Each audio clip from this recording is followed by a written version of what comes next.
Similar to kerning, I'd like to address vertical adjustment. You might find sometimes when you download a font that the characters, particularly the capital letters, aren't the same height. In this example, there's a clear fault in the text, and see if you can spot it. The fault is the S. The S should be matching the height of the J, or it should be slightly beyond the height of the J for reasons that I'll go on to explain. To see this fault, we can click View,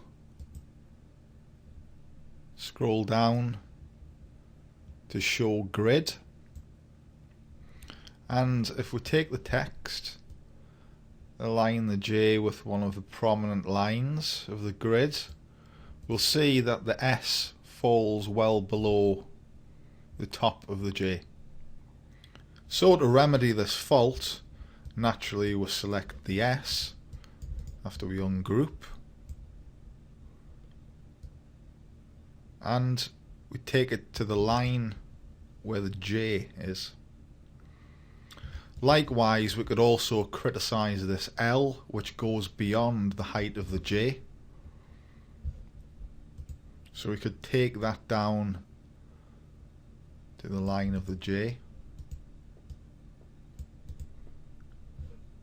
and that'd stand as amended. Note, however, there's no hard and fast rules in relation to character size and spacing. Sometimes we just need to judge what looks best. The development of the Sony logo is a prime example as to why we should trust the eye. At first glance, all characters appear to be the same size. In fact, this isn't the case. Both the S and the O exceed the boundaries of the N and the Y. This is common in logo design, and it's a judgment call that's made when the surface area of a character isn't as much as neighbouring characters. In this case, the top and the bottom of the O has less surface area than the slabs at the top and the bottom of the N and the Y. Likewise, the same applies to the S because it also features the same kind of curvature. Here I'll show you what the S and the O looks like in alignment with the N and the Y, and you can see how it looks. So here it is lined up, and here it is without the guides as a standalone logo. If we zoom out,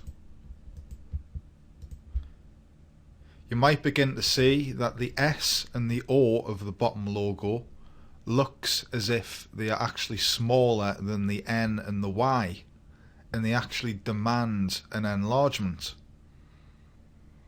This again is because of the surface area at the top and the bottom of the S and O don't fulfill the same surface as the top and the bottom of the N and the Y characters. So there you have it. This is why it's important to use your eyes rather than being dictated to by measurements. Be sure to ask your friends and colleagues of their opinion so you can formulate a conclusion and refine your type so that it's part of an effective and pleasing logo design.